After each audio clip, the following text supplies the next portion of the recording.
আসসালামু আলাইকুম, শুভ সন্ধ্যা সবাইকে। এই আকর্ষণীয় এবং মজাদার নাস্তার রেসিপিটি আজকে আপনাদের সঙ্গে শেয়ার করছি। প্রথমে একটি বাটিতে পেঁয়াজ এবং মরিচ কুচি নিয়ে সেখানে সামান্য লবণ দিয়ে মথে নিয়ে দুটি ডিম দিয়ে ফেটিয়ে নিব। ডিম ফেটানো হয়ে গেলে সেখানে 2 চামচ পরিমাণ ময়দা দিয়ে দিব। দুটি ডিমের জন্য আমি 2 চামচ পরিমাণ ময়দা দিয়ে দিয়েছি।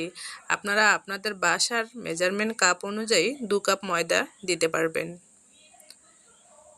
ময়দা এবং ডিমের মধ্যে আগে থেকে জাল করিয়ে রাখা 1 কাপ দুধ সেখানে দিয়ে দিব। একে একে দুধ, ডিম এবং ময়দার মিশ্রণটি ভালোভাবে মিক্সড করে নেওয়ার চেষ্টা করব। তারপর সেখানে 1 চামচ পরিমাণ কর্নফ্লাওয়ার দিয়ে দিব। এই নাস্তাটি খুবই হেলদি, বাচ্চাদের জন্য বলতে পারেন।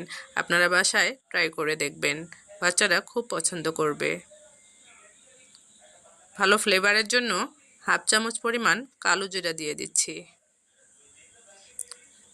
1 চামচ পরিমাণ সয়া সস দিয়ে দিব। যাদের বাসায় সয়া সস নেই তারা এটি চাইলেও স্কিপ করতে পারবেন।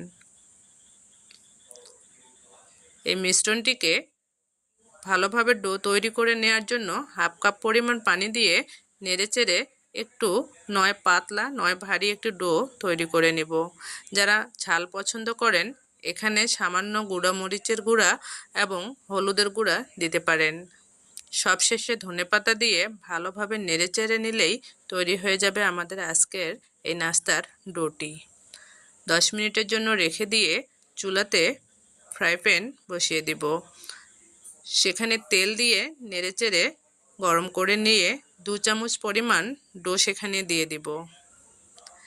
1 মিনিটের জন্য ডোটি চুলার উপর রেখে মাঝ বরাবর একটু টমেটো সস দিয়ে গোল করে নেড়ে নিব।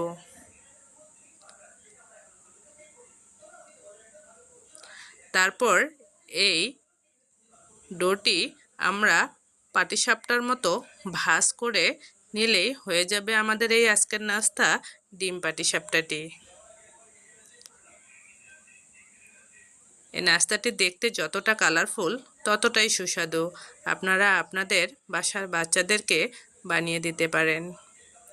এটি টিফিনে অথবা বিকালের নাস্তাতে একটি মেজর নাস্তা হিসেবেও রাখতে পারবেন।